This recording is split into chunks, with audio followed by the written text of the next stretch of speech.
Assalamualaikum warahmatullahi wabarakatuh. Perkenalkan, nama saya Muhammad Miftahul Hilmi dengan nomor induk mahasiswa 1914201207 dari kelas Perbankan Syariah C semester 4. Sedikit sebelumnya saya akan sedikit menjelaskan mengenai jurnal yang telah saya buat tentang perkembangan lembaga keuangan syariah pada tahun 2019 dan 2020. Dalam dunia bisnis keuangan, mungkin lembaga keuangan syariah pada beberapa tahun sebelumnya mengalami peningkatan yang cukup signifikan dari segi penghasilan dan dari segi pendapatan atau penghasilan itu sendiri yang memang meningkat secara positif dan memang mengalami presentasi kenaikan yang cukup lumayan tinggi daripada tahun 2018 atau pada tahunnya sebelum-sebelumnya. Mungkin lembaga sebelum membahas mengenai 3 bagian yang ada pada lembaga keuangan syariah, mungkin sedikit menjelaskan tentang definisi lembaga keuangan syariah itu sendiri. Definisi lembaga keuangan syariah dapat dikatakan dengan artian lembaga keuangan syariah itu sendiri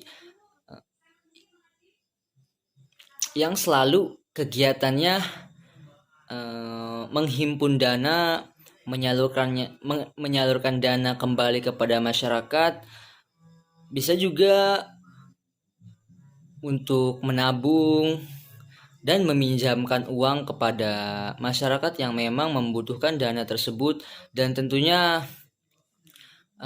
untuk investasi pada masa yang akan datang. Itu sih mungkin definisinya itu sendiri. Mungkin definisi lembaga keuangan syariah itu sendiri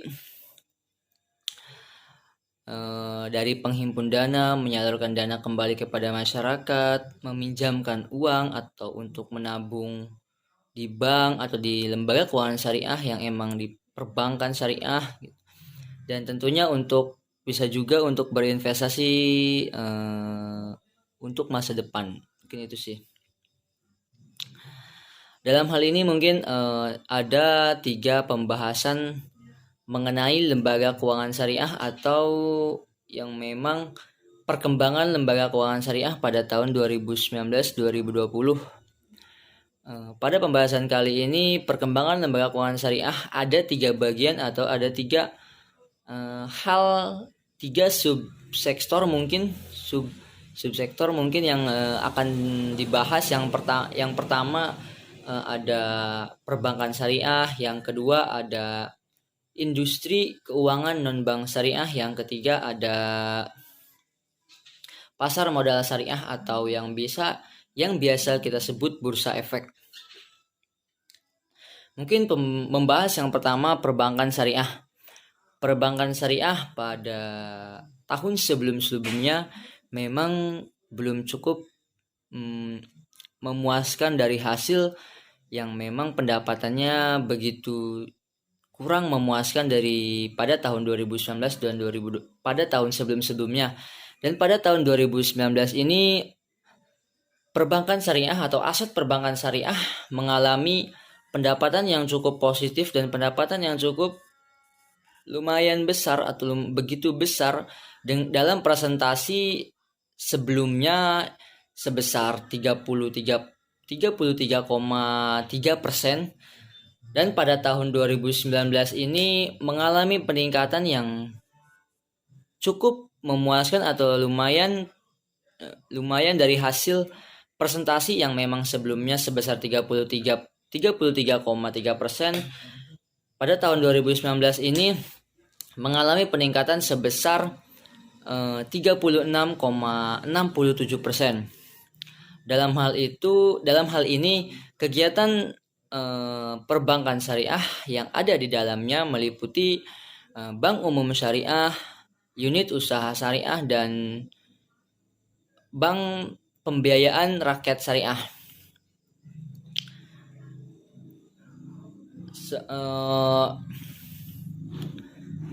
Mungkin lanjut pada pembahasan kedua, yaitu industri keuangan non-bank syariah.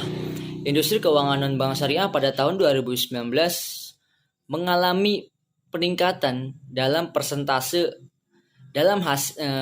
mengalami peningkatan pendapatan dalam persentase 8,70% pada tahun 2019 dari sebelumnya yang memang hanya di kisaran 7%. Peningkatan ini berkat usaha dalam institusi yang berkaitan dengan industri non keuangan bank syariah itu sendiri, yang memang patut kita akui dalam hal ini yang institusi tersebut meliputi asuransi syariah, perusahaan pembiayaan syariah, dan tentunya industri non keuangan bank syariah itu sendiri dan lain-lainnya. Yang ketiga mungkin yang memang dalam aset keuangan syariah,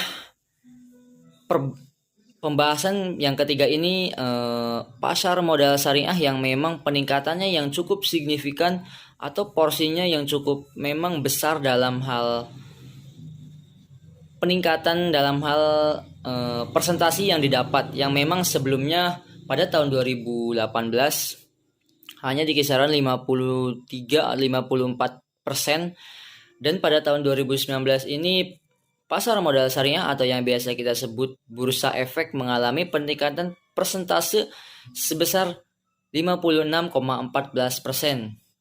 Jadi di antara aset perbankan syariah, industri non keuangan bank syariah, industri keuangan non bank syariah, pasar modal syariah sendiri mendapat urutan pertama dalam porsi pendapatan, yaitu sebesar 56,14% dalam persentase. Pada dalam aset ketiga aset keuangan syariah ini sendiri, bank perbankan syariah, industri keuangan bank syariah, dan pasar modal syariah pada tahun 2020 seharusnya atau memang memiliki motivasi atau mempunyai motivasi yang cukup besar dalam hal pendapatan atau yang dalam hal pendapatan pada tahun 2019.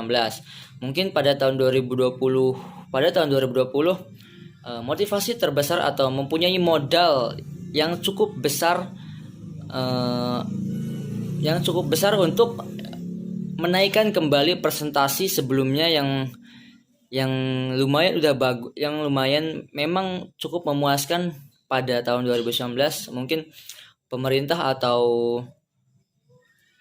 lembaga keuangan syariah dari ketiga tersebut belum cukup memuaskan hasilnya, dan memang pada tahun 2020 ini seharusnya mempunyai modal yang besar, bisa meningkatkan kembali dari ketiga aset keuangan syariah tersebut, yaitu dalam perbankan syariah, industri keuangan non bank syariah, dan pasar modal syariah, yang memang bisa dikatakan cukup untuk meningkatkan perekonomian yang ada di Indonesia dalam hal keuangan syariah. Mungkin cukup dari saya, mungkin cukup sekian pembahasan yang dijelaskan oleh saya mengenai jurnal yang saya buat. Kurang lebihnya mohon maaf bila ada kekurangan atau data yang kurang tepat, mohon dimaklumi. Sekian, terima kasih. Wassalamualaikum warahmatullahi wabarakatuh.